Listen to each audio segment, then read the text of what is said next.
It's 100 degrees outside, and that's fitting because this is episode 100 of I Know What You Watched Last Week.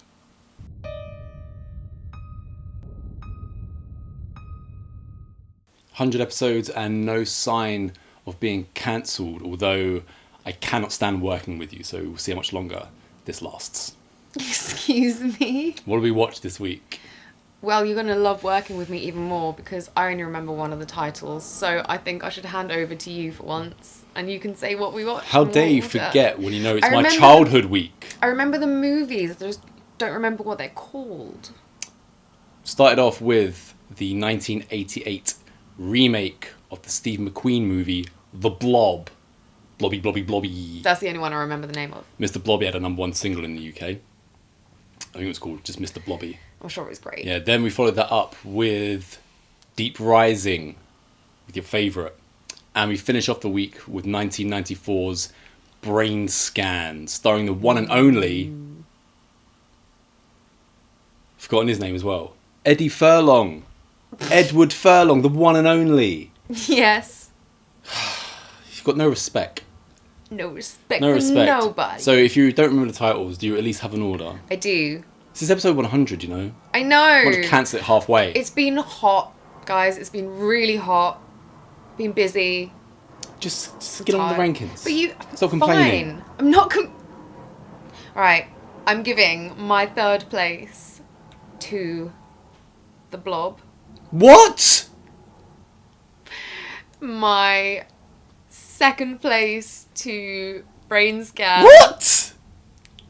And my first place to Deep Rising. Look, I like all of these films, but that is not the order. The order It's my is order. thus. This is my truth. There's only one truth, and it's this. Third place, Deep Rising. Second place, Brainscan. And of course, well on top is The Blob. The Blob is #1, not #3. So we're going to go in my order. We're going to start with my bottom pick. Deep Rising. I loved this one. You loved it. I'm not even going to sit here and say that it was the best movie because it wasn't. The Blob I've was. seen this in so many iterations before. It's been done. But it works. It simply just works. Yeah, I loved it. It reminded me of a lot of my most entertaining watches. Definitely got some Deep Blue Sea in there. A bit of Alien even. And then just the silliness and the absolutely obvious characters. But like I said, if you just want entertainment, for me, this was entertainment. The Blob is raw entertainment with a blob. Alright, well, we'll get to that when we get to that. This is just an entertaining film. It's a horror action. It's horror light.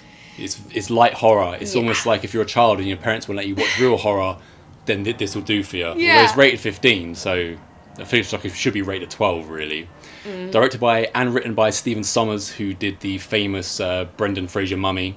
Right. Did this just before. And you can see the same kind of style in there. We got in here Treat Williams. Treat, who was your crush when you were a youngster, right? Yeah. From Hair. Burger in Hair. Yeah. Also got I love Treat Williams. Kevin J. O'Connor.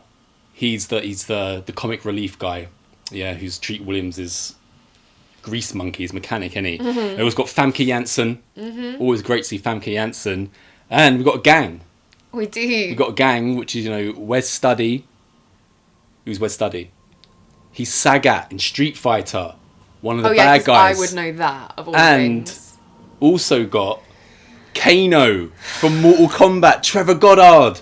Kano and Sagat. It was just Street the same Fighter in every role he and does, Mortal by the way. Kombat. I can't believe it. Jimon Honsu. Typecasting. Jimon Honsu as well. You love Jimon Honsu because you love what? Blood Diamond. Yeah, again, when we first met, I was like, what's your favourite films ever? Like, the third one in, she's like, oh, Blood Diamond. Blood Diamond. I think it's a good movie. It's not that entertaining, though. It's Also a bit got heavy. Mr. Fleming, who's that Jason Fleming, who's, the fake Cockney geezer. Yeah, him. And doing effects, Rob Bottin. Rob Bottin, who made the Robocop suit, Ed 209, The Thing, all the greatest stuff. Got big guns, assault rifles. Oh, yeah. What else have we got written down? Oh, yeah, warheads. And jet skiing indoors. So it's like Hard Rain, you know, Hard Rain with Christian Slater. Christian Slater. It was also like Ghost Ship. It was. I've written down the movies they were like. So you've already said Deep Blue Sea. Yeah. Obviously because it's at sea.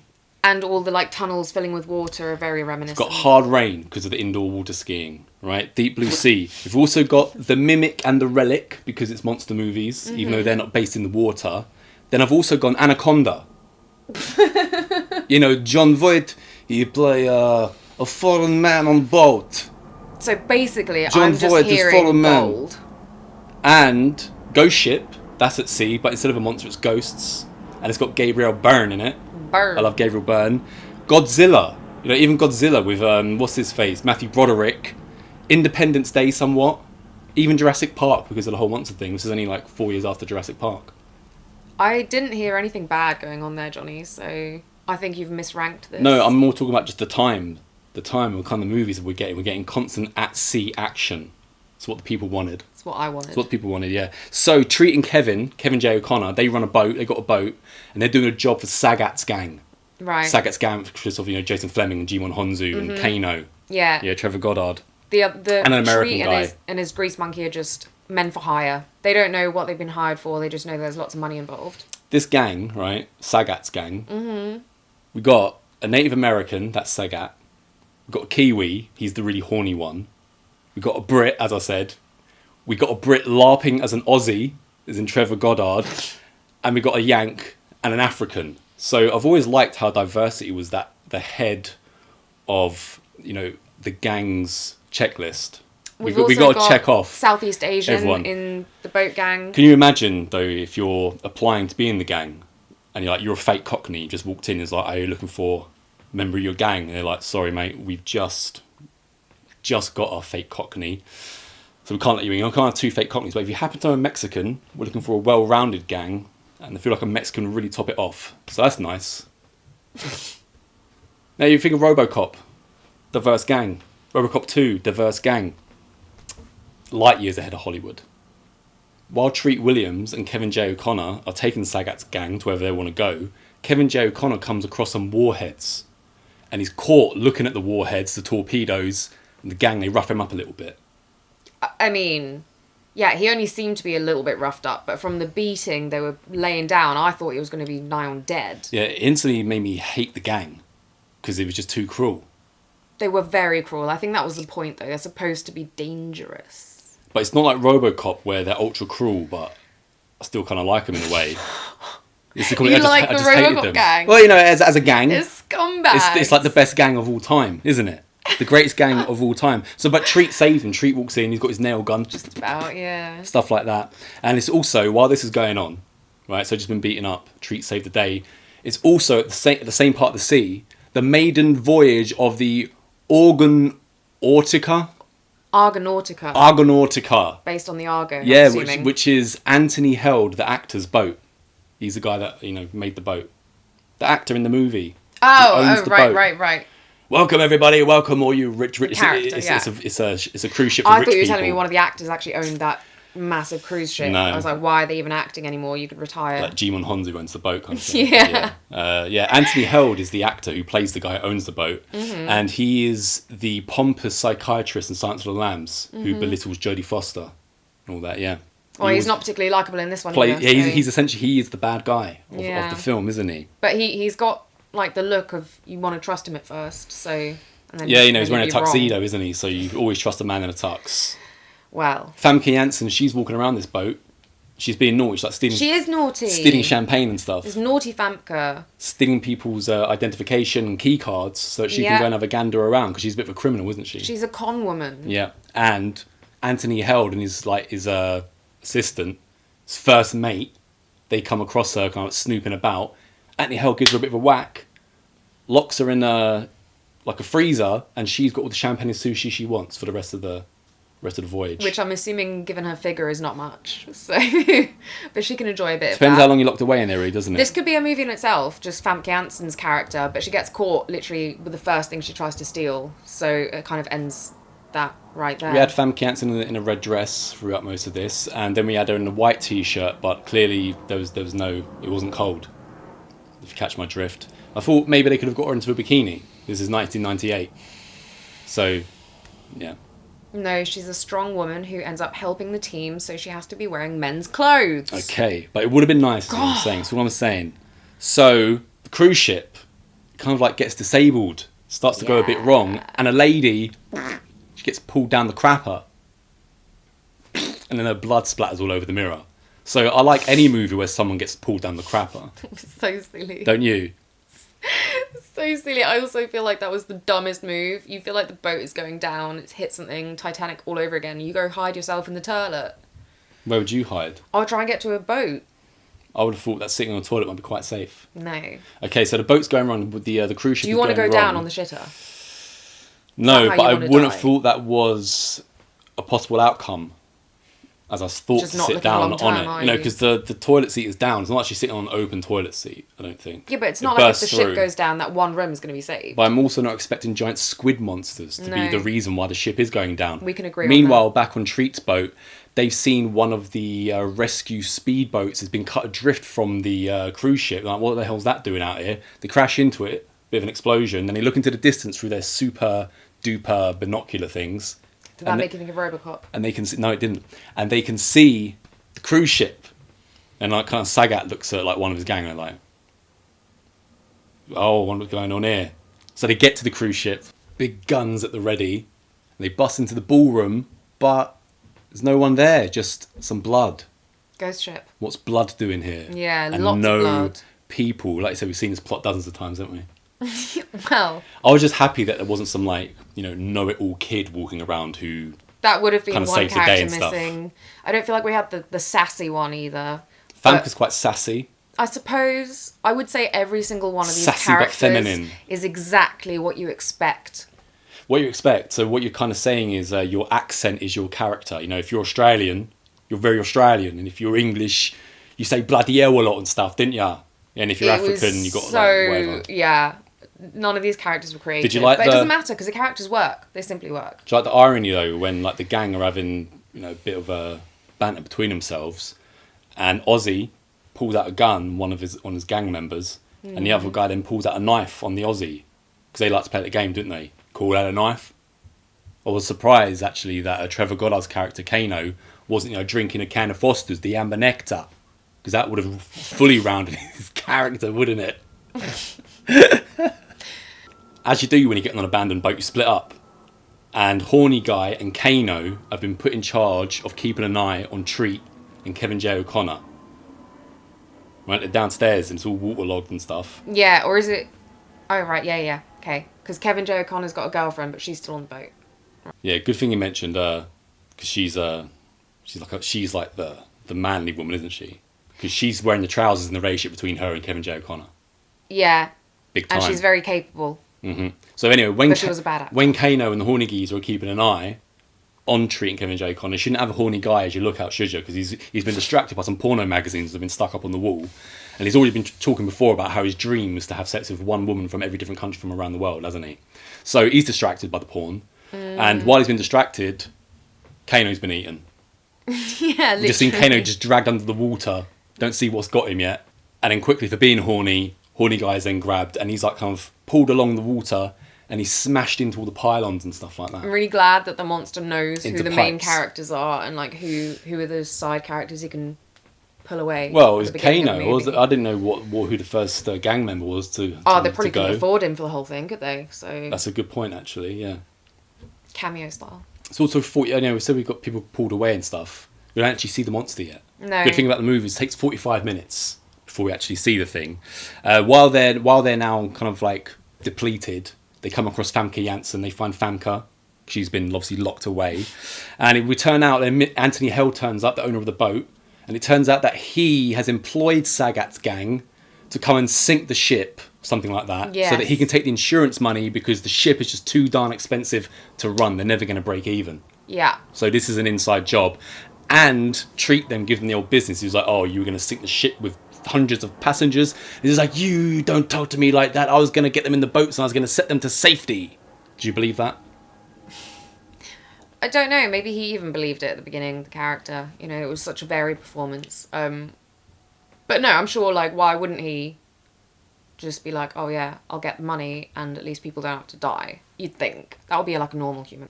Seen that, or should I say not seen the monster yet, so we've seen some people dragged on the water, and then we've also seen kind of like parts of the ship be crushed inside kind of thing. Big strong. We know that it's strong, we know that it's massive, yeah, exactly. Yeah. So we notice though that there's some kind of, water creature attacking everybody.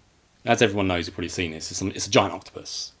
Right? It's like a giant mutated octopus, and like loads of just separate tentacles, it seems, or all the tentacles connected to just one giant one. I wasn't sure if they were like little worm things, and the big mama one was the octopus style, or what, because they seem like if they're tentacles, they each seem to have their own will, don't they? And sometimes we do just see the one tentacle shape, so I don't know. The working title, one of the original titles for the film, was Tentacles. So it brings me to, what the hell is Deep Rising?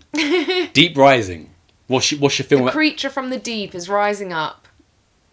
No, but you're not getting that, are you? You only know that because you've watched the movie. You've got to entice people into your film. And it's like, well, what's Deep Rising? It's not a bad name for a film, but I feel like for this, you just called it like Octopus on a Ship. Or like Octoshippy. Something like that.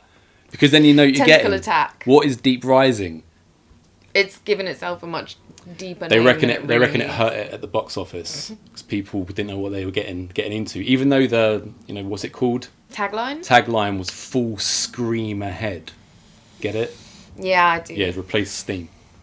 So what did you think when we actually introduced to the tentacles? My memory is Treat kneeling down and the tentacle comes around the corner and is like fiddling around with parts of the boat and Treat's trying to grab for his gun.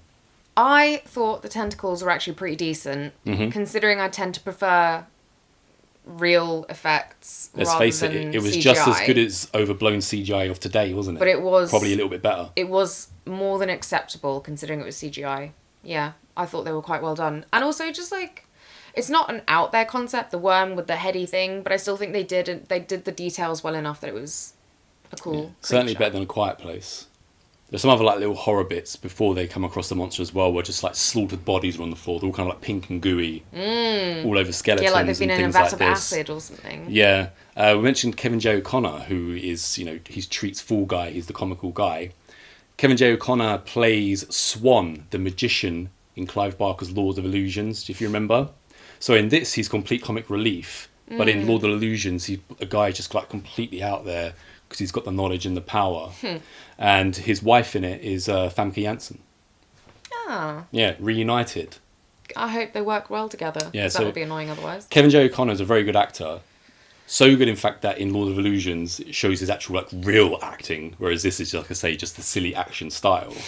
But I feel like the writing was kind of, the script was subpar for the comedy. Like, none of it made me laugh out loud whatsoever. I would have found it funnier when I was 12, but not as an adult. It's not funny at all. It's one of those ones where it feels dated rather than funny. It feels like very much of the era. We've seen movies do this plenty of times, though, when you have the Fall Guy, the funny guy, and the writing, though, is better. He will actually make you laugh. Whereas in this, it's nothing to do with Kevin J. O'Connor's performance or anything. It's just, it's the literal writing. None of the writing was funny. We've seen a couple of people offed. We've seen the tentacles. The crew, they come across like a slaughter deck. They go further down to the ship, and it's just dead bodies everywhere again, the slimy dead bodies. It's like the creature's trying to get them there. Yeah. Everyone knows the danger now.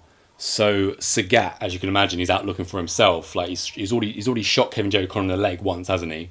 To use him as bait. So he doesn't get eaten by the tentacles. Heartless. Exactly. But then later on, we see Sagat. It's kind of like, it looks like he's struggling for life or something like this, and we realise that the tentacled beast has got him from behind. So Kevin J. O'Connor hands him a gun. He's like, don't say I never did anything for you, because he's going to let him shoot himself in the head before he gets eaten.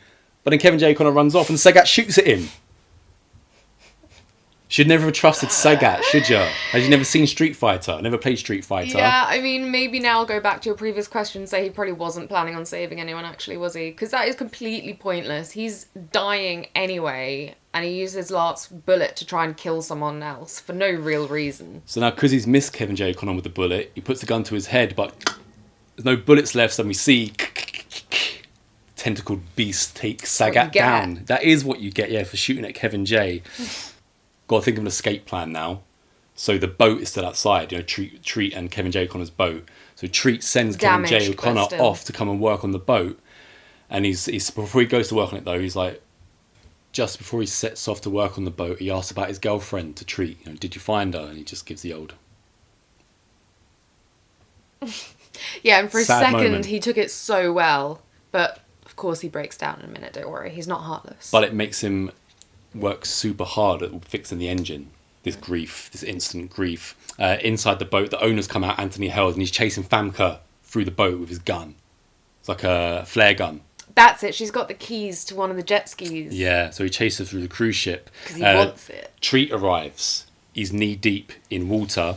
He comes across Anthony Held, the owner, and he shoots him out of the restaurant, and the vessel instantly starts to shake, and it's now that we get the big reveal of the entire monster. And one of the tentacles grabs Treat and wraps him up. He's about to eat him, but then Treat pulls out his gun and blows his eye away, and he's let go. The monster. Yeah, of course, Treat's got to survive. It's Treat Williams. Yeah, he gets back to the boat, and there's a smashed window. And Kevin J. O'Connor's hat, which he's been wearing all throughout the movie, he's dead. He's brown bread, he's been gotten. And even though Anthony Hell's been shot through the window, he's still alive. He might not have been shot much, but might have just fallen through it. He tries to jump onto the boat, doesn't he? And he Right. ends up breaking his leg. Yeah. Of course, he's gone. Now it's the good bit. Treat Williams and Famke Janssen get on a jet ski inside the cruise ship and all around. And it's not long for they're chased by the tentacled being, and there's an explosion, and they fly out of a little hole in the boat with fire behind them. How cool! This is such a classic moment. They're doing absolutely ridiculous level jet ski stunts in these tiny corridors. You've got the monster chasing them down, and you've got the countdown because you know that the boat is rigged with huge explosives and the whole place is going to go in a matter of seconds. And yeah, of course, the timing is perfect. So we get that beautiful shot of them flying through the air with the explosion. Anthony behind Held, them. I think, drove the boat into the cruise ship, didn't he? And that's what caused the explosion. They set it onto autopilot Right. with the intention of exploding the thing. So at least, because they knew that they're under a time crunch, not only is there a monster trying to eat them, but they also have to get off the boat to avoid that. We see the monster go up in flames as well. I felt quite bad for the monster. It's not his fault, is it? This is what he needs to do to survive. Because at the beginning of the movie, a text comes down, doesn't it? It says something like, deep in the Chinese mountains, I'm pretty sure that there are Chinese caverns seas- underneath the sea, which you can't even see the Himalayas from. And many vessels that have gone missing from this part of the sea. The Himalayas. You've got that so wrong. You've used all the words and then just completely changed it. But yeah, it's super deep, basically. They'll get it. People will get it. So this creature I is get living it. there. And all the boats that are disappearing, I guess, are the creature's nom-noms, Yeah. So he's got to live, hasn't he? I guess. So it's not his fault. Treat and Famke Janssen, they've managed to drive this jet ski all the way from the middle of the ocean to this island, which has been in the distance. And they managed to arrive there in the daytime, which is nice because it's an island. And he gets a nice kiss from Famke.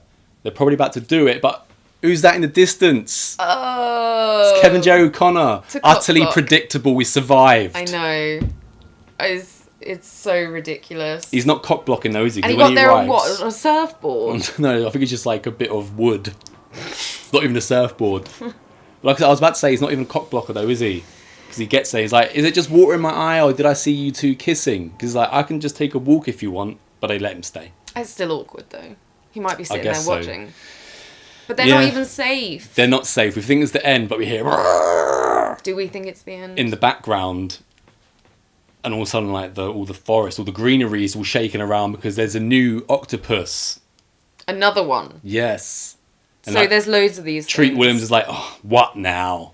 Something Yeah, like that's that. been his catchphrase throughout the movie. Yeah. Every time something happens, he's like, what now? And again, that's so Now what? off the time because it's like, no one would actually say that. And yet, it works. Well, he's Treat Williams. You know, you can imagine Treat Williams could have been Bruce Willis, could have been Kurt Russell, could have been Bruce Campbell. Treat Willis. Treat Willis. Treat Treat Williams Willis. Merge. is a true triple threat. Yeah. Dancer, singer, actor, may he rest in peace.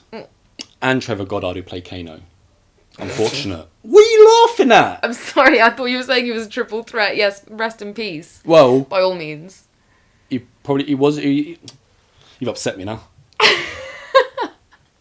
So continuing in the correct order, number 2 movie of the week from 1994, is Brainscan. Starring Eddie Furlong. He's great. Edward Furlong, John Connor. Why wasn't he? Gone with why me did if you he want not to get bigger? live. What do you mean, why didn't he get bigger? As in, not physically. I mean, like, why didn't he become like a big star? Big star. Well, I might enlighten you Yeah. during this. Yeah. Also, alongside the wonderful Edward Furlong, Frank Langella, Skeletor from Masters of the Universe, way better than Jared Leto. Obviously, I haven't even seen the other one. But I don't need to see it to know that he's like Neil. You remember Frank Langella and He-Man, right? And Dolph Lundgren in those tiny pants. Yeah. Yeah, the ladies love that. So we also got a character called the Trickster. He was played by T. Ryder Smith, who I don't know from anything else. He Apart did a from great this. job, though. He did do a good job. You know, Eddie Furlong in this, he's got a very cool bedroom, hasn't he? We see it. First thing we see actually is him like, having a dream about some wound in his leg and his mum dying in the alleyway. But then we're in his cool bedroom, so everything's all right. It's got stacks of CDs, big speakers everywhere, the hottest computer entertainment systems. It's got posters of horror movies on his wall, Alice Cooper, stuff like that. Yeah, I was getting the vibe that because his dad's never home, he gets spoiled rotten because no kid at this time in history would have had all that computer gear. He's even computer programmed it. Yeah, he's got like a bedroom assistant, Igor. Yes, master. Yeah. How cool was that? He's basically got AI because he just says like, "Oh, Igor, call so and so." Yes, master. Yes. He's got AI already. It's really When good. did you say this was from? 94. Written by, what's the geezer's name? Kevin Walker Smith or something like that. Andrew Kevin Walker, the guy that wrote Seven. So the year after this, Seven came out. Big time, that is. So yeah, while we're looking at Eddie Furlong's wonderful bedroom... Also, everyone's bedroom, even the ones I didn't expect, everywhere had an Aerosmith poster. Yeah, well, I'll clue you into that as well. So, in his bedroom, his mate Carl calls. Igor puts the call through. He's like, "You got a call, master?" And he's like, "All right, I guess I'll take it." But it's a little bit inconvenient because Eddie Furlong's been peeping at his female neighbour, filming her and stuff while she's taking off her bra. So do you think in 1994 this would have been seen as smitten behaviour by a cute young lead? Still is. I don't think so. No? I'm pretty sure this pretty much counts as some sort of rape nowadays because he's watching her take all her clothes off without her knowledge or permission. Well, we'll circle back to that as well a bit later on, I think. So yeah, Okay. he's having a peep. So this phone call is a little bit inconvenient, but Carl has called Eddie Furlong to be like, there's this new super interactive game called Brainscan. I want to play Brainscan. So he puts the phone down. Eddie Furlong calls the number for Brainscan, but he's not really having it, is he? No, He's he's like, like whatever- so over this whatever 'cause brain he's scan. played all the games, Yes, so nothing's yeah. going to scare him or amaze him. And he likes to read Fangoria. That's another where he nice found touch it. in this. Yeah, so that's after Carl calls him. So it's the next day at school. I think it's after school club, the horror club. Eddie Furlong's in it, Carl's in it, and we're watching some they run movie called Death, 2. Yeah, it sounds really good. But the principal is not too sure about the horror club anymore because of the content which is being shown. Okay, the principal in this scene that you're talking about when he, brings Furlong and is like, "What have you been showing everyone? Death, 2.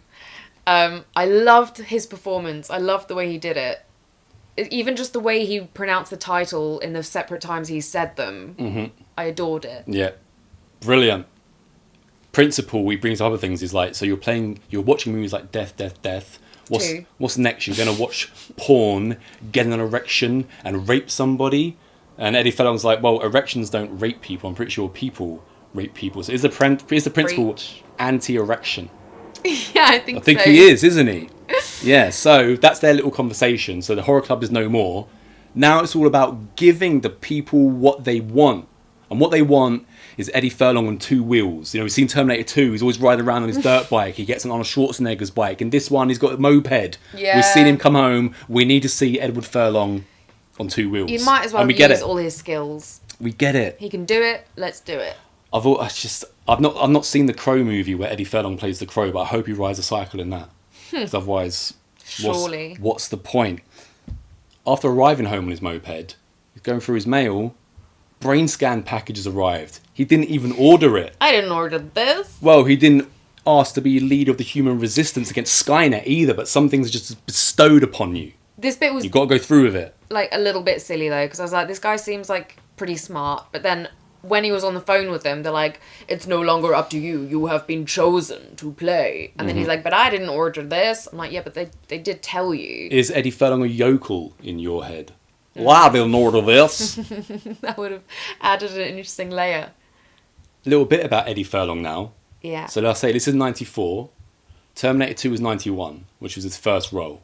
Wasn't even an actor. He just got found like loitering or whatever by a production assistant. Ended up getting the role. Next thing you know, he's like the biggest thing since sliced bread. Because we get to 1994, he's already at this point been in Terminator 2. Right, it's big enough. He's been a Calvin Klein model and a recording artist in Japan. So he's heartthrob number one worldwide. 1994, Leo's acting, Leo DiCaprio. Eddie Furlong is here. Leo's like looking up at him like, I wish I was Eddie Furlong. But then 1997 comes along. He's in Titanic, any Leo. It's next level. But during this, back to Brainscan, when Eddie was on Terminator, because he was only 13 years old, obviously he had a tutor. His tutor started off as his stand-in on the movie. It was a little lady who was 26 years old when he was 13. She starts to become his tutor, and next thing you know, at 13 and 26, they are together. Eddie Furlong's mum has given up her rights to him because she's in no state to look after him. He doesn't know who his dad is. So his uncle and auntie take guardianship of him. And after the 75 grand he got paid for Terminator, they're like, oh, we want to be his managers as well. So by the time Brainscan comes along, he earns his career high paycheck, which I believe was $350,000, which in today's money is about 800 grand. So nice money for when you're, 14 or whatever. But at this point, his agent is completely against the uncle and auntie being the manager, right? But they claim that that's what Eddie wants. But alone, he's saying, what do I know? I'm not sure if this is the best idea. And they basically say, right, if we're going to be on set with him every day, we've got to give up our jobs, and we need like $2,500 a day each allowance kind of thing. So they're already eating in to Edward Furlong's money. And when he turned up on the set of Brainscan, the stand-in / tutor is now with him in a flat-out relationship. She's been with him for about 3 years now. I think he's like 15 and she's 31 or whatever during this, or 16. And yeah, the director seemed to be the only person, director of Brainscan, was like, well, oh no, sorry, not Brainscan, it was another movie he did beforehand, which wouldn't be a movie I'm interested in, because it's like a drama or something like that. And he was the only guy as director who called up his agent and said, look, there's something very off about all this, and the guy is being used and he's not going to survive. And I've never seen a guy who's going to go so off the rails as Eddie Furlong, and no one did anything about it. And by the time like the year 2000 hit, she broke up with him. And that's when he started doing drugs. In 1999, he did American History X. Remember how great he was in that film as well, when he plays Edward Norton's brother. Yeah, so everyone just started dipping into his money and stuff like this, and basically using him. It's always the people the people that are closest to you who will take advantage of you. He's just one of those horrifically sad stories in Hollywood. But there's no one out there in Hollywood who people want to see make a comeback more than Edward Furlong, because he's been to rock bottom. He's coming back now. He's like sober again. And I've always thought, if I could have anyone, just anyone who's known in Heathen, it would be Eddie Furlong. Because he's been through it now, so he's got this kind of like certain other look to him now. Be Heathen worthy. He deserves a good film because he can act. I doubt he even had many acting lessons. Like I say, just picked up off the street. He's a natural. Yeah. House party time. There's a house party next door. Nice segue. To Edward Furlong. So that's nice now. At least gets the party. And White Zombie's playing. Rob Zombie's is the girl group. He's been peeping on as well. She's having the party. While the party's going on, Eddie Furlong decides, I'm going to load up Brainscan. So it's our first instance of Brainscan. And just another example of a young boy choosing video games over pussy. Yeah, Kim tries to call him, but Igor puts her on hold. Yes, master. Mm-hmm. And he starts playing Brainscan. And all he's got to do, he's got to step into the shoes of a killer. And he's got to make sure that he leaves no evidence behind. And do it in the time frame. In a time frame, yeah. So then we see the point of view of the killer. It's a guy with a knife who's walking into a sleeping man's bedroom. This was really well shot and pretty intense with all of the sound design and everything like that. Yeah, and we get Trickster's voice over this. We haven't met him yet, but we get the first introduction of him. He's sort of egging him on, being like, right, turn left, and yes, kill him, what are you waiting for? All of that kind of... Yeah, great shots of the knife coming up and down in the blue lighting and stuff, and it gets pretty gruesome because once he eventually stabs him in the back, he then the trickster says, "Oh, now do something creative." So he saws off his foot, but then Eddie Furlong then wakes up in his gaming chair. He's like, "Whoa, far out!" Because it is far out, man. This was an interactive experience. He loved it so much he downed some milk and got it all over his face. Oh, that was gross. Yeah. Oh no, don't have just a pint of milk next to your gaming chair. Do you like Far Out though? Loved it. Yeah, he utters Far Out in Terminator as well. Yeah. Give the people what they want. I should have him riding a bike saying it. Far out. Eddie Furlong. Heathen? Hey, now you're talking. Now you're talking. See, I plant the seeds. Because it's exhilaration, the next day he tells Kyle all about it. So, of course, Kyle wants to play, but Eddie Furlong's not ready to lend the disc yet. So Kyle's going to have to wait, innit? Oh, they've got some lame catchphrase as well, like the kids from It. Buddies forever. Buddies forever? Question mark? Buddies forever. Yeah. Eddie Furlong, he goes and knocks for Kim after school. And is let in by her parents. And when he's waiting around the living room, the news comes on. And it's the same images of the murder that we've just seen of the guy who's had his foot cut off. Eddie Furlong freaks out. He's like, tell Kim how to leave. And he runs home. He's like, there's no way that this can be real. And then guess what, guys? Not only is his room just kitted out in all the coolest gaming stuff and music, he's also got a fridge freezer right up there. Convenient. And he opens the freezer, and what does he find? The foot! Severed foot. What's that doing in there? Did he do it? Now it's time. It's time to see the trickster. There's a call coming through from Igor. And he's like, well, I put you on hold. I didn't want any calls. And out of the television comes a trickster's face. And then he kind of like electrifies, computer graphic style, into his full being. And he ain't wasting no time. The first thing he does, he puts on Primus and has a little boogie around the apartment. And you can tell Eddie Furlong is trying not to laugh at this guy doing this trickster dance. It was kind. What'd you make of the trickster dance? It was brilliant. It was great, wasn't it? It was full of commitment. It was off. I loved it. So what do we think of the trickster? Because when I thought he was like quite scary when I was a kid. Well, I It's a could bit see goofy, how innit? a kid would maybe be freaked out because they've certainly gone. I thought again the prosthetics and stuff were done really well. They Yeah. gave it really good character. It was like one of those character monster people that looks human enough but has enough things that are just so clearly wrong that it just gives you the ick. Yeah. Which is great. Well said. The trickster has arrived to tell Eddie Furlong that there are 2 witnesses to the murder that the trickster's now telling that he committed. Yeah. So but we know what that means. Don't worry though, Yeah. Eddie Furlong, because one of the witnesses is me, the trickster. And I'm not going to tell anybody, right? They can Well, good guy. electrocute me. So he puts his finger on like a lamp, doesn't he? He gets electrocuted. He goes, they can snap my fingers. And he puts his long fingers up and one by one snaps them. Then he says they can gouge out my eyes. And he gouges out his eyes and all the blood's coming out. And he's like, but no country in Western. Every man has his limits. He likes Primus, doesn't he? Yeah. Again, just like the dance, the whole performance was very committed, which I appreciated. So now we get a bit of, Eddie Furlong, he was in Terminator 2. He's John Connor. He was also in another sequel, Pet Sematary 2. So now he goes to try and bury the foot in the woods, like you bury the animals in the woods and stuff like that, and a dog comes over and disturbs him while he's trying to bury the foot, doesn't he? He has a nice relationship with this dog by the Yeah. end of the movie, doesn't he? He's like talking to the dog as if it can understand. He's like, I beg you, dog, leave me and the foot alone. Doggy's not friends with him at this point yet, so he takes the foot, runs off with it. Of course, Eddie Furlong's like, Scheiße, like, they're going to see the Mein foot, Fuß. everything's going to happen. Yeah, das Fuß. And wouldn't you know it, the dog decides, actually, maybe I do want a new buddy. Comes back, drops the foot by him, off he goes to his owner.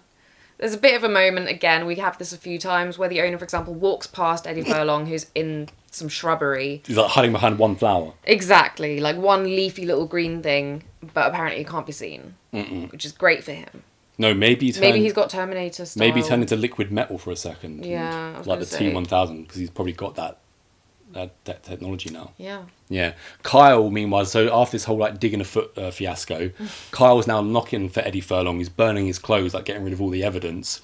He fobs off Kyle. Kyle's not happy because they're supposed to be buddies forever. Then Kim comes knocking for him, and she brings him his mail, which is handy. Well, she also brings him his homework. Yeah. That's not cool. He That hasn't is been not to school. cool. Well, she's the delivery person, isn't she? Yeah, but she was like, I went round to your teachers and got your homework. I'm like, More important than the homework, though, in the mail, it's another Brainscan package, and Eddie Furlong freaks out, tries to like smash it and stuff like that, as to get rid of Kim out the house. Got no time for peeping even. He smashes this because he's like, I'm not going to play this anymore. It's too weird. So the trickster appears to trickster him into playing it again. And he's like, well, I destroyed the disc. He's like, psst. He just spins out a new disc onto his finger. And so this time, Eddie Furlong, he decides to film himself playing the game so that he can prove to everyone, if he needs to, that he's not walking around actually killing people. yeah. Yeah, so he films it. He wakes up, though, watches it back, and he is actually getting up out of his chair and walking around. He goes down to his freezer, and Kyle's necklace is in there. Goes to ring Kyle. He's in a panic. Frank Langella answers the phone. So Edward Furlong stays silent and just puts it down again. Kyle's dead. Yeah, he killed his own best Frank buddy. Langella has confirmed this. So this is the other thing. Apart from the very first one where we see, as you said, the very nicely shot stabbing bit, a lot of his meanderings we don't actually see. So we're kind of discovering what's happened along with him, which I quite liked. Yeah, I liked all of this. Like I said, it was the second best film this week easily. Kim pops over now, and she's upset because Carl's dead, and she's bought this petition with her because the horror club got cancelled. She's bought him this petition which Carl started, and at the bottom of it it says "Still buddies forever." Oh, do you feel the heart of this film? Everyone wants to be friends with Eddie Furlong, don't they? He's even got a best friend in Terminator 2, the ginger kid. Yeah, they listen to Guns N' Roses a lot. I think these two do as well. Yeah, they probably do. Alice Cooper, certainly. Yeah, White Zombie. Tad. Time for the trickster to appear again because he's got news that other clues have been left behind. So he's having a chin wag with Eddie Furlong. But then meanwhile, Officer Frank Langella, he's knocked at the house. So Eddie Furlong's had to come and let him in with his partner. And Langella's asked him questions like, we've been around your school, we've asked people about you. They use words like freak to describe you, so nothing too pleasant. Frank Langella also notices a bunch of ashes in the fireplace. Yeah. He's like, oh, why are there ashes in the fireplace? It's summertime. Why would you be burning anything in the summer? Well, little does he know. Manages to get rid of Frank Langella and his partner, goes back upstairs, and the trickster's eating a raw chicken. He's made quite a mess of the place as well, hasn't he? He's also got a plate of like sausage, vegetables, and like honey and banana. And he just eats sausage with banana. Yeah, it did look quite gross. It did look disgusting. I'm pretty sure that Trix actually put that in his mouth and just carried on talking throughout. He was kind of like... He couldn't hide it. There's no acting that. While he's eating this disgusting food, he starts telling Edward Furlong what you've got to play again. Because like I said, there's a clue. You can't just get it out of it. And he starts taunting him about his dead mother. And in the background there's a noose just hanging from the ceiling. I was like, this is pretty morbid. Morbid stuff. The Trickster set up a noose because he's also saying you can always just kill yourself if you want, Eddie Furlong. That's the only way to escape the game kind of thing. So yeah, taunts him. And then he cuts Eddie Furlong's hand with his big nails. And there's a load of blood that's collected on the table. And then it magically turns in to the third disc. And he needs to go in and play it for the third time to remove some clothing. But no killing this time, says the Trickster. Eddie Furlong's not too sure whether he can trust him though. It's up to you, Eddie Furlong. He does decide to talk to the Trickster through the television. Do you like it when Trickster was in the television, like scratching at the screen? Yeah. In his virtual world, yeah. What is good about this is the subject matter suits the graphics. You know what I mean? Also, the bit when he was stuck in the TV, I started thinking of Shocker, that movie. Wes Craven which I really movie. enjoyed as well. Yeah, I didn't like that one so much. It was too No, silly. but I liked it more. Yeah. You don't think this was really silly? It does have that. It is silly, but it has a more serious tone. Mm-hmm. The serious tone was kept throughout. It's also like that Highway movie, Highway Hitcher. Highway Hitcher, where he's being... The Hitcher. I think it's The Hitcher. Highway Hitcher is your favourite. The Hitcher, which is the I think silly it was, one. where he's being convinced that, everyone's out to get him, he's committed some crime and stuff, but we know he's innocent. Yeah, that is The Hitcher. Yeah, the original. So it was like that. Yeah. but lighter. So after the tricksters tricked him into going to play this for the third time, Eddie Furlong's having a dream where he's making out with Kim, his neighbour, who's been peeping on. And she's on top of him. And all of a sudden, mid-fantasy, the guy that he's killed, stabbed in the back, possibly killed, is strangling him now. And he's all drained of life from his face. And Eddie Furlong's screaming. At this point, kind of like Kim's like harassing Eddie Furlong now. She was like outside his house, like, I need to talk to you. He's had enough of it, isn't he? Because also it seems to him that she's written something about him or released something to the press about him. Yeah. Yeah, but it turns out it's just her friend. It wasn't her. You know how girls are. Schoolgirls. Yeah, so she needs to talk to him all the time. Meanwhile, Langella's spying on all this. Yeah. Frank Langella now goes into the house and he collects some of the ashes from the fireplace, and him and his partner then wrangle some volunteers from the neighbourhood for like a nighttime, lookout kind of thing. And Eddie Furlong now loads up disc 3 of Brainscan. He's outside Langella's partner's house. Trickster rings the house. He's like, there's someone loitering in your garden. So he's obviously suspicious now. And he starts chasing Eddie through the night. And we just see Eddie kind of like going through all of the town and stuff like this while people are on the lookout for him. And he ends up being accosted, I believe, by his principal underneath some scaffolding. There's a scuffle. Principal knocks a bit of the scaffolding and crushes him to death. Yeah, so much for no killing. But Yes. technically this one wasn't at his hands. The dog then comes along again, doesn't he? He makes friends again. He's like, Yeah. oh, I know I already asked you once, just leave me alone. But if you could do it one more time, I am Eddie Furlong from Pet Sematary, remember? We're buddies now. And we're buddies, yeah, and they're still buddies. The dog doesn't rat him out. No. Good dog. Nobody's a rat. While Frank Langella's partner's been tailing Edward Furlong, he comes across some of the townspeople, pulls his gun straight away. He's like, police! And they panic and they blow him away. Even though Frank Langella has made it very clear to the townspeople, I know some of you own weapons, but I don't want to see any of them. Yeah. Now he's blown away his partner. And this was exactly why. Because someone innocent has now died. Yeah. In that house, right, where Frank Langella's partner was, like I say, there's a Get a Grip poster for the Aerosmith album. Get a Grip has the song Living on the Edge. Who's in the video to Living on the Edge with Aerosmith? Eddie Furlong. Eddie Furlong, ladies and gentlemen, he can do it all. Modelling. So you're telling me he Japanese got a good music deal career. for them to use the posters in this movie? It's probably like owned by the overall company, I would assume, yeah. Because otherwise, why would they have it in there? Yeah, but Eddie's everywhere. Can't get out. So now he just played it for the third time now. Guess he's back. It's a trickster. And he's going to trickster Eddie into playing it for a fourth time because guess what? There's one more witness. It's Kim, his neighbour he's been peeping on. And Trickster's like, you either do this, either you or her. Make a choice. So, time for part 4. Meanwhile, though, Langella's had a call. He's been checking the call records and he's found out that it was Eddie Furlong that called the house about Carl's murder. So now he's locked in, isn't he? He already thought so, but now he really thinks so. So Eddie Furlong is back in the game. Part 4. He goes to Kim's bedroom. He's stalking around it. Trickster appears, trying to make him do it. Eddie won't do it. So they start to merge because the trickster tells Eddie, you are me, I am you, we are the same. Yeah, I was a bit confused by this point. He's like his violent subconscious. Remember all throughout this movie, the trickster's been saying things about, so we had the principal who tries to shut down the horror club. He's anti-erection. Right, he's anti-violent video games, and the trickster has said things to Eddie Furlong like, it's not the viewing and the fantasizing, it's the doing.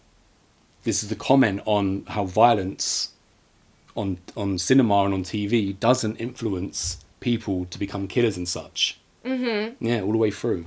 Nice message. Yeah, I can see all of that. I still don't. They merge. Yeah, okay. Because he's not. It's like, because now we're going to find out that, pretty soon Edward Furlong's going to wake up and his whole thing has been an interactive gaming experience. None of it has been real. So when they're merging, it's like, yeah, well, you so badly want to act out these fantasies, or at least just play these fantasies, that I am your dark side. So they merge. And now Eddie Furlong's like, he's possessed, he's all like kind of scabby and stuff as he's walking around, going to go for Kim. He's got a knife in his hand. And Kim is like, I know you peep at me and I like it. I peep at you too. Here are the photos I've taken of you well, I've been peeping on you, Edward Furlong. They've been just peeping on each other. So it's okay to peep. It was pretty obvious that she liked it. It's I mean, right from that first all peep, inclusive peeping. we see her like almost like going to the camera like, Mm-hmm. ooh, you like Yeah. what you see? Because you know what? Not all women are the same. Some women don't want to be peeped on. Some women do. Right. That's what I know. That's what Eddie Furlong knows. And, you know, women are peeping on men as well. Kim, she looks a bit older than Eddie Furlong as well, to me. Because of this love that's been shown, you know, this peeping love, Eddie Furlong comes back away from the power of the trickster. And he's like, I'm not going to do it. Game over. You lose, trickster. And he's like, maybe. But watch this. And he opens the door and lets Frank Langella in. And Frank Langella blows away Eddie Furlong. But then that's when he wakes up and he realises the whole thing. There's just been an interactive experience. And outside, the house party is still going on. And who's that knocking at the door? It's Kyle. Kyle's here. Oh my God, Kyle! Kyle, I buddies missed you forever. And he's like, who are you expecting? Axl Rose? Like that line. See, I This told is you a they're rock- listening to It's a Guns rock and N' roll Roses. movie, isn't it? Yeah, and again, it's the connection again, because Eddie Furlong is also in the video to You Could Be Mine from Terminator 2 Judgment Day, where he plays John Connor, leader of the Resistance. There's only one leader of the Resistance I'm concerned, that's John Connor, not Nick Stahl, or anyone that came after. When you're in the garden of the party, Eddie Furlong's like, look, I need to go inside and talk to Kim. Meanwhile, he's going to score, isn't he? He chats up, like a rock chick. Yeah. Kyle! He used his inside knowledge of the rock world to give her a compliment. So that now, really turned her now on. Kyle's got a girl. We know that Eddie Furlong's going to get Kim because he walks in there. Kim's making out with her boyfriend, but Eddie Furlong gets her alone, and he's like, "Look, we should go out sometime." She's like, "No." He's been shot down, but then he gets a maybe. Maybe. And you know what? 14-year-old kids live for maybes. She said, "Maybe, maybe," and she walks out. So you're going to think about it. But then he finds the photos of himself, which she's been taking when she's been peeping at him. He's all happy. He's like, yeah, she's peeping at me. I guess tonight I'll go naked. Yeah, really give us something to look at, Wowza. wouldn't we? Well, then it will definitely be a no. Then we got the nice ending. He's back at school, and he's bought the Brainscan game for his principal. The crusty old principal. And he's like, here, play this. So I was thinking about introducing it to the guys in the horror club. And all of a sudden then the trickster appears in the principal's chair, and like him and Eddie kind of like nod at each other and smile because this is Eddie's trickster side coming out because he's gonna brain scan his principal. Yeah. Awesome film. Where'd you put it? Second. Second, right. Same as you. Right, sorry, that's all right Just then. different bookends. Yeah, I really like this one. Though I'm not sure how much you like this one.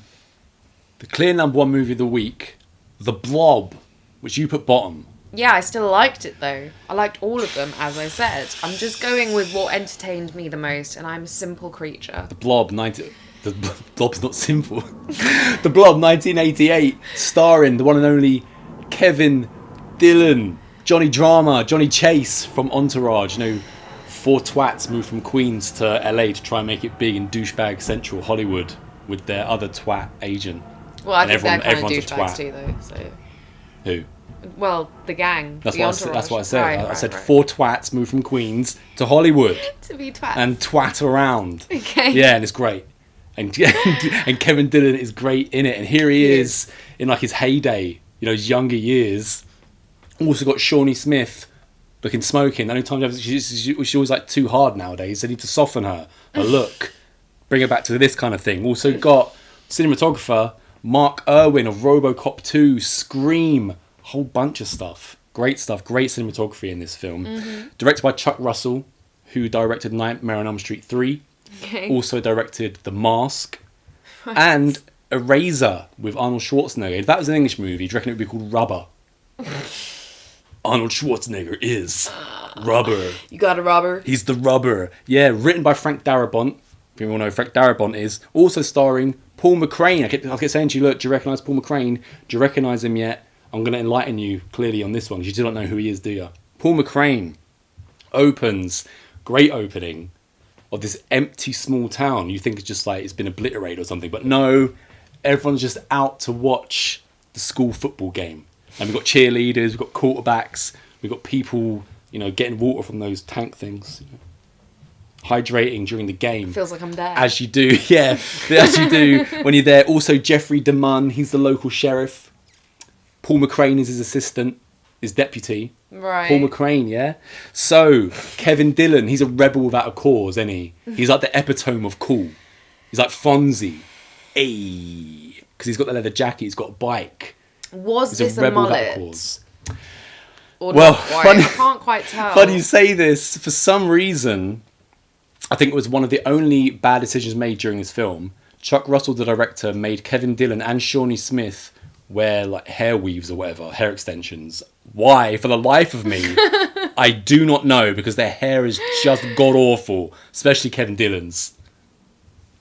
What is that? And why has he insisted on this look? You're like, no, this is the way that I imagine that they look, so just do it. I'm the director.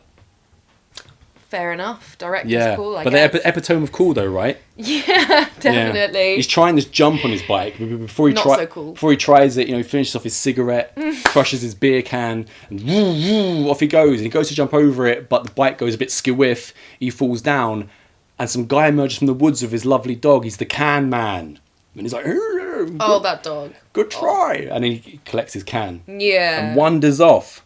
Next thing we see, the can man, he's got a frying pan shoe.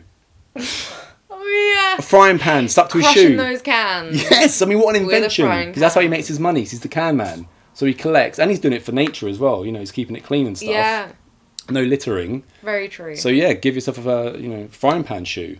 Very easy. And while he's doing his frying pan smashing on the cans, overhead we see this big giant pink blob.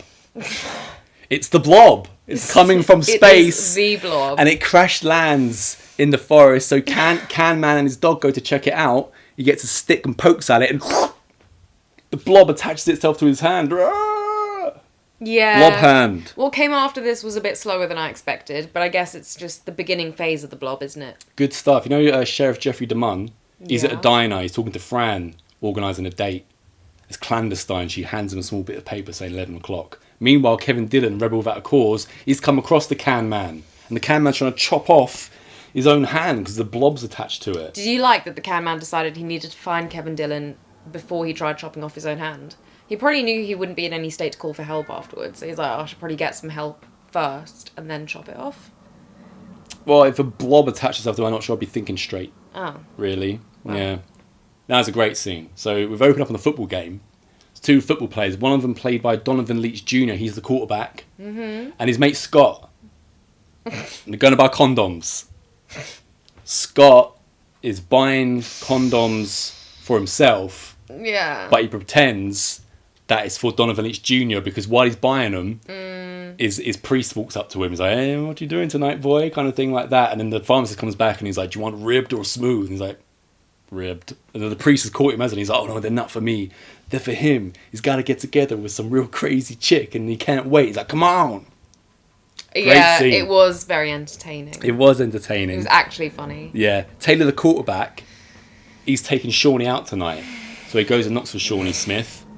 And he's like getting a bit of hassle from Shawnee Smith's younger brother. Why is it always the snotty little brother? Kevin, the younger Yeah. brother, yeah, he's a little shit, isn't he? Smart, always are. Smart mouth. He's got a mate called Eric as well, who's around the house. So he's getting lip from him. And his mum finally lets him in. And by the way, Shawnee Smith, she's getting ready for this date. And the washing machine has shrunk her little jumper and made it pink because it's been washed with colours. And I was like, oh yeah, she should wear that. But then her mum says, oh, you should wear my, what's that? Oh, cashmere sweater. And she comes out and she just looks like an old lady. Like, why is she wearing this cashmere sweater made for like a 60-year-old woman? She's like 18 or whatever. She wasn't planning on getting those ribbed ones out No anytime good. soon. Shawnee Smith's like, look, before we leave, you got to meet my dad, just briefly. So she takes her quarterback Donovan Leach Jr. into the room to meet his dad. He's reading the paper. He lowers it. It's the pharmacist. And he's like, ribbed. As they're going out on this date, they run into Kevin Dillon, who's got the can man somewhere with him, and he's like screaming at the can man. So now they all end up at the hospital. Mm-hmm. Donovan Leach is like, Shawnee Smith, oh, bet this isn't the best first date you've ever had, kind of thing. Also, Shawnee Smith has noticed that Kevin Dillon, the rebel without a cause, has been quite nice to the can man in the hospital. Like I say, it's not gone unnoticed by Shawnee Smith, all right? Because he's a bad boy. Every girl loves a good boy in a bad boy suit. While they're waiting around in the hospital, quarterback Paul, Donovan Leitch, he walks in to go and check on the can man, pulls back the sheets because he's dying, and his body's not there. His body's just disintegrated and it's all goo.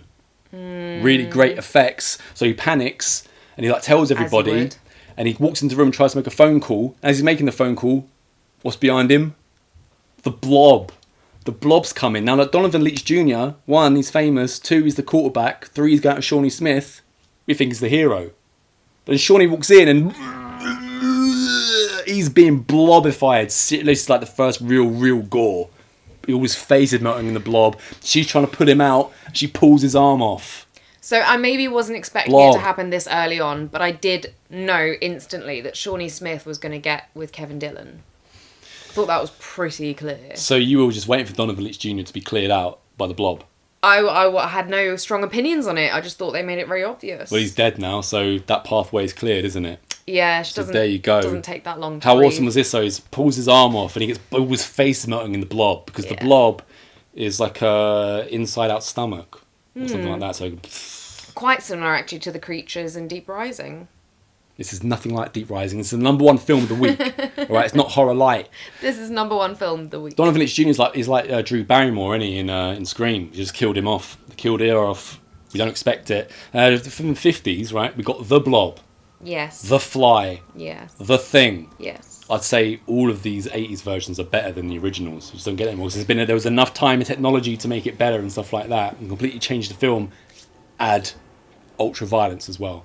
Yeah, there was a lot more change in cinema from that decade to the 80s than there is from the 80s to now. Mm-hmm. I would even argue that a lot of the CGI looks worse now than it did. Of course it does, yeah, absolutely. But yeah, 3 good films. Is weird. This is the lightest of those films, and The Fly and The Thing are pretty heavy going. All great effects. This has the great effects, but it also has a kind of like action blockbuster kind of feel to it as well. Find? Yeah. This one feels like it's more open to a younger audience. Yeah, well, I'm pretty sure that when this came out, it might be reclassified now, but this was an 18 rated movie. Yeah, absolutely. Now, we said Sheriff Jeffrey DeMunn. We're now introduced to his deputy, the actor Paul McCrane. Now, I'm going to give you one last chance, just to write a wild guess. What's Paul McCrane from? Twin Peaks?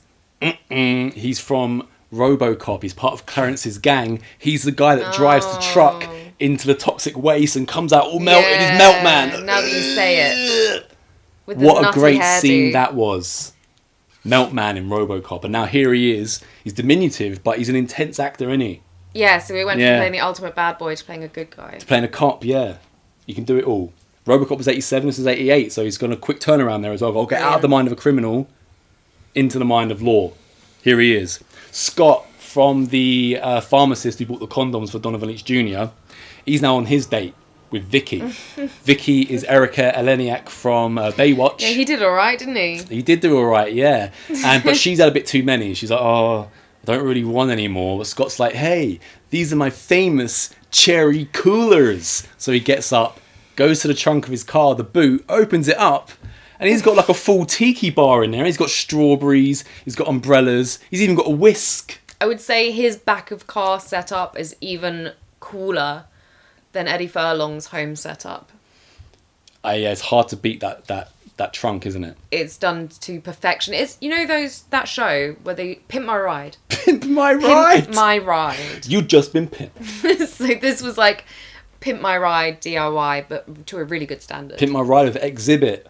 Whatever happened to him? He's not pimping rides anymore. Too many rides have been pimped. So he comes back with his cherry cooler. He's like, this ought to do it kind of thing. He's in it to win it, any. But This ought to do it. He gets back into the front of the car. Erica Eleniak, she's passed out. He's looking down her blouse. He's like, oh yeah, this was also very questionable. Hot tonight, isn't it? Maybe I should just undo one. Oh, that's nice material. Maybe I should just undo two. And then he puts his hand on her breast and out comes the thing with tentacles and blobs him. No, out comes the blob and blobs him with tentacles. You just put like 3 movies together there. Thing, tentacles, blobs. Yeah. It's called Deep Rising, not Tentacles. This was a very clear example of horror doing what horror does. Teaching young boys lessons like don't grope passed out chicks. Just peep on them. She wasn't passed out. Yeah, but just people and chicks. Okay. Okay, they're putting a good That message. they like, Putting a good but message they don't out like there. being groped. Yeah, when that's they're how unconscious. you get women to fall in love with you. Because then you're both If taking you're Eddie photos. Furlong, maybe. Eddie Furlong, absolutely. So the effects in this are incredible. You know, for me, the Blob is the star of the show. Yes. The Blob is the star of the movie, and it kind of almost has no right being as good as it is. Do you realise how good Mark Owen's cinematography is? It's like you can't see the Blob. He's got to work out what the Blob's going to be. And also manoeuvring this Blob was a hell of a lot of work. Blob puppets, people with Blob hands, so you can't see their hands while they're in the Blob and stuff like this. My favourite aspect of the Blob was that with every person that it takes into itself, you get little parts of them still in the jelly. Mm-hmm. In the organism, yeah. So the more you see it, the bigger it gets, the more you see like people's, just their face or like an arm or something. Yeah, and the Blob, all the slime from the Blob was made of something that kind of thickens milkshakes, I believe. So whatever that is, it was just, everyone was just covered in it. And no one could drink milkshakes anymore. Because of the Blob. The Blob goo. Yeah, just like, there's barely any CGI. The only CGI used, there's a little bit in the movie theatre when it's all blobified. Massive and throwing everyone around. And the only other bit is when they put the little sparkles in the crystallised Blob. Apart from that, it's pretty much all practical. You're kidding me. Absolutely amazing, yeah. So, better than all modern day stuff. Now, bad boy at large, Kevin Dillon, he's been arrested. Yeah. He's being talked to by Paul McCrane, right? Who's Emil from RoboCop, Meltman. Oh, right. Acting his arse off. But they've got to turn Kevin Dillon loose because they've got nothing on him. Because they suspect him because he's the bad boy of town. Yeah, but the sheriff is like, this guy hasn't actually killed anyone. He might be a wrong un, but I don't think he's killed anyone. When he's let loose, he runs into Shawnee Smith. Him and Shawnee Smith, they go to a diner and they sit down and kind of like hash it out. And they talk about what they've seen because they've both seen the Blob in action. And they almost fall out. She almost leaves because she's like, oh, you're such a pig or whatever because he's a bad boy. But he's like, oh, no, calm down. Let's chill. And Franny, who's supposed to be going on a date with Jeffrey DeMunn later on, brings him some free dessert. She goes back into the kitchen. She's trying to make love happen. Wouldn't you know it? The sink's blocked. So guess what? She gets a plunger. Because she's a tiny little woman. She's a little dainty. Man comes along and is like, I'll do that. I'll do that. So he starts plunging. Nothing's really happening. So he does the stupidest thing. He puts his hand down the sinkhole. And Blob comes and grabs him by the face and drags him. He wasn't expecting a Blob to be there, was he? Drags him down the sinkhole. Yeah. This is like the toilet scene in Deep Rising. No, this is it's way kind of better. Ridiculous to think that any amount of power could pull a person through a It's toilet the or a Blob. sink and it still be whole. I mean, I don't know the biology or anatomy of that, but I just don't see it. All the blood spurting up and stuff, and the pipes are all enlarging. Yeah, it looks... Well, exactly. Would a pipe enlarge like that? But They're not made of rubber. He's being instantly blobified by the acid. He's already disintegrating. He's like, so he can fit down that blobified sinkhole. So yeah, now the Blob's coming. The Blob reveals itself. It shoots itself out, and it's like against the wall. And Kevin Dillon and Shawnee Smith see it. They're chased by it. They run away. They lock themselves in the freezer. The Blob's about to let itself in, but it backs off. We don't know why at this point. Although you could probably guess. It's pretty obvious. I was quite glad to see that Fran also managed to survive the indoor massacre, and she's made it to a payphone, and I think she's trying to call the sheriff, who's, you know, a bit sweet on her. Sheriff DeMunn. They arranged their date for tonight. Exactly. So she's trying to ring him, and she does get through to the secretary, who says, oh, I think he's on the way to you. And in the meantime, of course, Blob is out there, and you get this beautiful vision of Blob just smushing over every single window pane. And when you're in one of these telephone boxes, that is everywhere. You're saying Blob like that's his given name. Like, this is Terry. This is the Blob. No, Mr. Blob.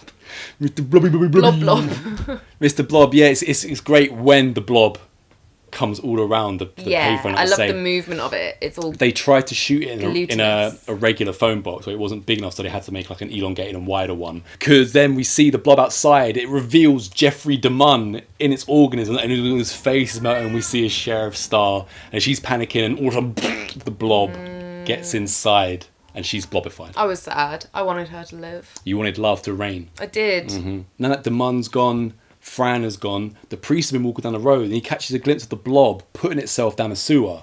He's like, what the hell is this? So he goes inside the diner, and he comes across the freezer, and he comes across crystallized bits of the Blob. Right. And he picks them up, and he puts them into a jar. I think his name is Reverend Mika, is the guy's name. Yeah, so he collects them from the freezer. So then Kevin Dillon, Shawnee Smith, they then go looking for Sheriff DeMunn in the place where Kevin Dillon saw the can man with the blob on his arm. Right. And when they're there, they go into the woods. They see something in the sky. There's all this wind blowing. It's like the X-Files. And they walk around the corner, and there's all these government-appointed scientists in like hazmat suits and stuff with guns, Yes. helicopters. Well, from The whole watching shebang. one or more episodes of Unsolved Mysteries, I know that this is the way things work. Yeah, because these are shady government-sanctioned swoop in scientists. In the woods, they're a containment team. They're trying to contain whatever this blob is, which they've also come across. So they kind of like, they round up Kevin Dillon and Shawnee Smith. There's also a very evil leader of the scientists. Yeah, he comes across as like super He's nice. great. But he's not. Yeah, you can tell there's something behind there, can't you? He's too much of a government man. That he cares about nobody. We've mentioned that we had Shawnee Smith's smart mouth little brother. He had mentioned at home before with his friend that he had going off to the cinema to watch some classic slice and dice film. And now the camera is on two people making out in a car. And the guy's like, hey, I think there's a peeping Tom up there. And the girl's like, well, let's give him something to peep at. And all of a sudden, like, a guy with a Jason hockey mask with a chainsaw is like, zzz, and the guy's like, oh, I thought it was the end of hockey season. And he's about to get killed. And the camera pulls out and it's the kids in the movie theatre. Did you want to watch that slice I and did dice? want to watch that film. That's what I was going to say. Oh no. It was so silly. I Yeah. mean, that could have been I like the fake movie. a scary movie in itself. Really cool. Yeah. And when the two kids are watching it, the reason they've got in is cool, because one of their brothers is an usher at the theatre, and he's come to tell him off because they're making too much of a racket. When he's finally telling him off, they get back to the movie, and Kevin's mate is like, check out the body on the blonde. And this is realistic because they're like, how old? Maybe 10? 11? Yeah. Not too young. Not too young to recognise the hot body on the blonde. Projectionist at the theatre, he's having some problems. He's sitting there and it's a boring job. He's got to put the reel in the projector. So he's reading and doing a yo-yo, playing yo-yo, but it's getting a bit hot. So he calls down to his manager. He's like, it's getting a bit hot up here. I think the AC's blowing out. Manager comes up the stairs, blob's on the ceiling, and the yo-yo's coming up and down with his face like, ooh. Classic. Great blob moment. See, Blob knows how to yo-yo as well. Yeah, blob ceiling yo-yo. And what's great about that, when we see the blob projectionist guy, it cuts to the audience in the cinema screaming, and it cuts in such a way that it looks like they're watching the blob. Superb. This containment team, they had forced Kevin Dillon and Shawnee Smith into the back of a van because they might be infected, and they're being taken to this like Or do they just know too much? precautionary containment area. Kevin Dillon, rebel without a cause, decides, I'm going to break out of this van. You should come with me, Shawnee Smith. But she rejects him, so he goes by himself. And she's taken to the vantage point, and she meets her family there. And they're like, where's Kevin? Where's your brother? He's like, oh, he's at the cinema. I better go and rescue him. So now she is off to the cinema to come and rescue her brother. And when she gets in, it's carnage. The blob is everywhere. Blob, blob, blob, blob. He's gotten so big now because he's just munching his way through everyone and getting bigger with every person. Yeah, and there's a half-burnt woman, like half-blobified woman on the floor who Shawnee comes across. More cool effects. The bigger the blob got, the more I liked it. Like, give me big blob. So Jonny does like it bigger. Big blob. Bigger's better. Yeah. Size queen. Shawnee, though, she manages to rescue the kids, takes them out to an alleyway. As she shuts the door, though, she shuts one of the kids in the door. And the blob's coming through the door and stuff. It's her brother, Kevin. You have to unzip his jacket. Oh, that's to what you free mean. him. I was like, shuts him in the door. Yeah, they're trying to escape. catches his jacket, and we know the zipper's hard because. Yeah. Okay. So the next thing, the blob's coming again. So Shawnee Smith takes him into the sewer. They've got to go down into the sewer to escape the Gross. blob. And what the I don't think that's going to save you. Well, who knows? Kevin Dillon, where he's escaped the van, he's gone back to where he was, and he sees a scientist take something out of the ground. It's like some huge atom. And then he hears a scientist talk about how the blob is man-made and it's a part of biological warfare. The blob is going to set the US light years ahead of the Russians.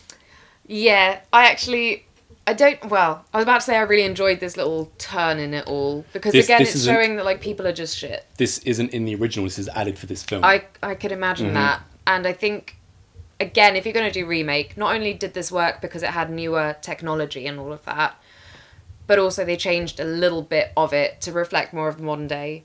I mean, to have Chuck Russell, Frank Darabont and Mark Owen.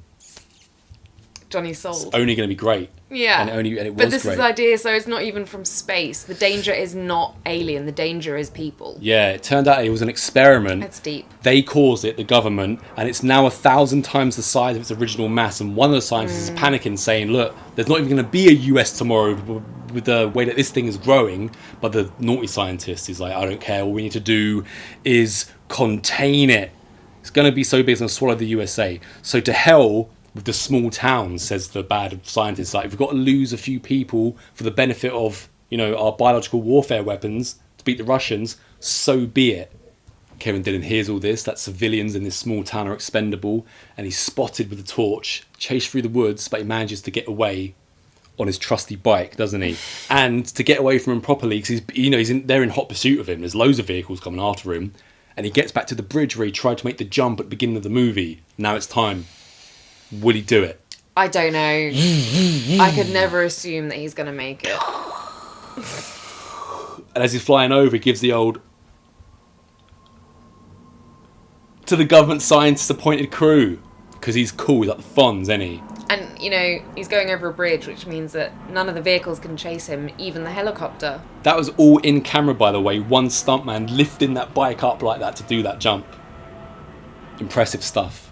Now that he's made the jump, we hear the scientists say they plan to close off the sewer valves because they found out that it's made its way into the sewer. Who's in the sewer? Shawnee Smith and the kids. Yeah. Uh-oh. So, Shawnee Smith, Kevin and Eric are down there and they're being hunted not just by the Blob but now by the scientists because they've come down to contain the Blob.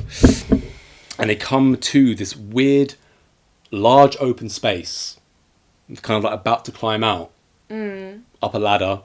And the Blob comes. Yeah. And the Blob comes and it eats Kevin. No, not Kevin. It eats Kevin's mate. Yeah. Blobbed kid. Yeah. And Shawnee Smith dives back into the sewer water to see if he's all right. And he comes out like all melted kid. There's a big hoopla about this back in the day about the Blob has killed a child. So you loved it?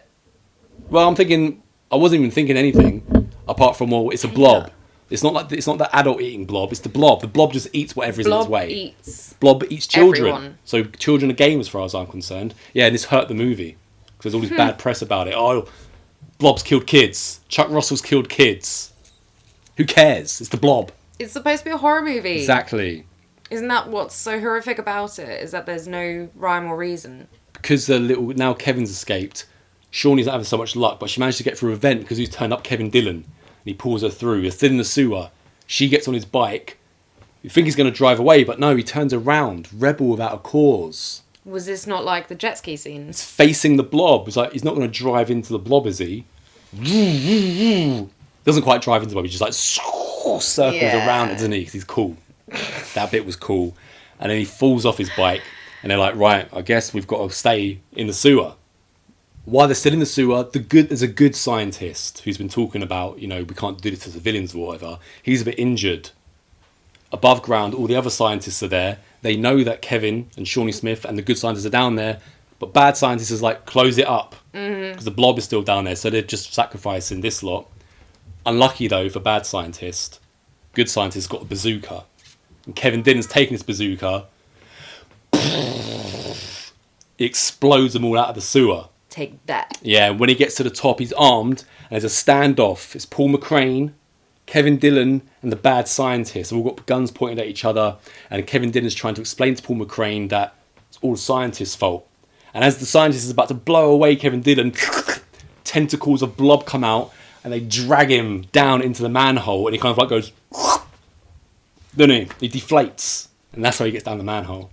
I would also say that both getting the child and the scientist who kind of created it, again, just goes to show the whole subplot of the movie about, humans creating evil and that it will affect everyone. Nuclear bombs. Absolutely.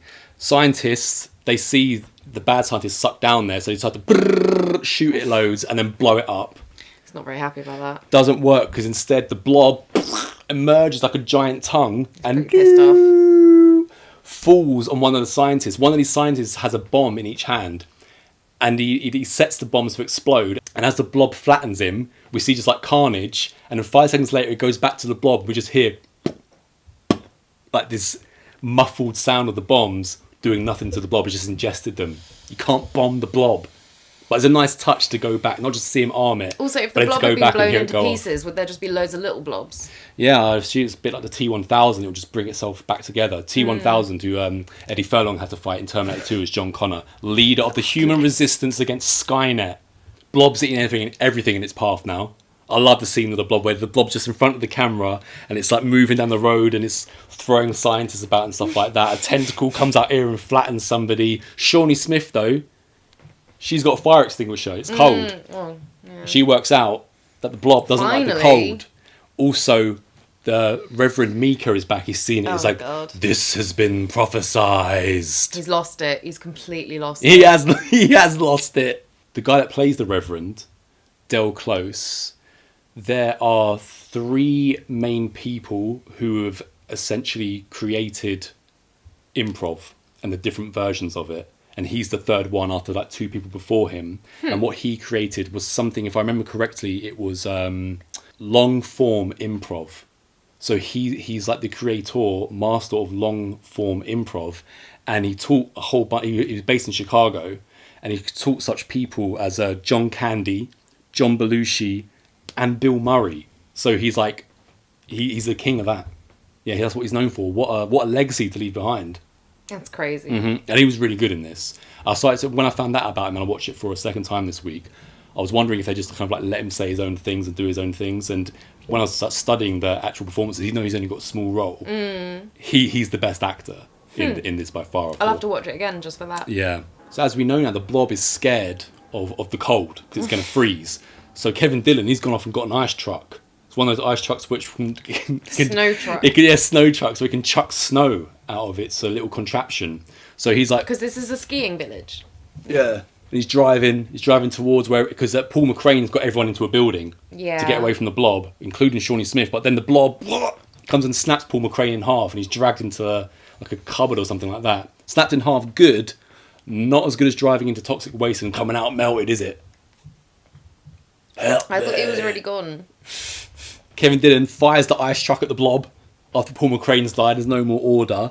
And then he crashes into the blob. He's upside down in like the cab of the truck and stuff like that. And the blob is getting in. But luckily for him, Shawnee Smith is spraying it with bullets. She's like, is that all you got? You know, she's no longer just a cheerleader, is she? Yeah, spraying it with bullets. So she manages, then like the kind of thing, he escapes, or he's in the cab. She has spotted some kind of like canisters of cold or something like that. So it's the snow truck. Oh, it's the actual snow truck. Has this massive cooling device that creates the snow. And she figures out that if I can get this cylinder to explode, it will obviously, chill the whole blob. And she sets the trap to work. And as she's about to jump off the truck, though, her shoe gets caught on it. Can't be that easy, She's going to get blown up with the blob. But the last second, remember about a cause, Kevin Dillon comes with his hair extensions and saves his fellow hair extension actor, Shawnee Smith. And the blob crystallizes and blows up solidly. Excellent. Yeah, and she's then reunited with her dad. All the family are back together, stuff like that. And the guy that Kevin Dillon, he does like a job for, he's like a mechanic. He works for him now and again. He shows up and he's like, I told you there'd be snow. It's a happy, like, Die Hard ending, isn't it? Yeah. It's almost like a Christmas movie. Everything is saved. The blob is crystallized. The mechanic guy's like, hey, we better sweep this up before dawn, before it reemerges. Yeah. Finn, or is it? There's a tent erected in the middle of nowhere. Inside there's a sermon going on. There's this guy running the sermon with glasses on. It looks like he's seen better days. His hair is all in disarray and greasy. He's got scars over his face. He's talking about the end of days. Finishes his sermon, walks backstage. It's Reverend Mika. Yeah. Del Close. One of his assistants walks in and says, Reverend, when you talk about the end of days, when's it gonna be? He looks down, picks up his jar of the blob that he collected. It's all alive. Soon. Dun, dun, Finn, dun. what an ending. That is a great ending. Yes, it is. That's why it's number 1. Bit random, but yeah. So he really did lose it because he seemed like a completely regular minister or whatever, priest, I don't know the terms, when he was that chemist. Mm-hmm. And then as soon as he sees Blob, he goes nuts. Well, it's prophesized, he said. And he says prophesied, and then he keeps, his little cult following. Prophesied. Yeah, excellent ending, because it ends on, oh my god, the Blob's going to come back. He's going to release the Blob and end the world. Doomsday. And because the Blob's in the middle of nowhere, it's going to take more time to get bigger and bigger and bigger, so we suck up the whole world. Guess what? The Blob's great, so what are they going to do? Another remake.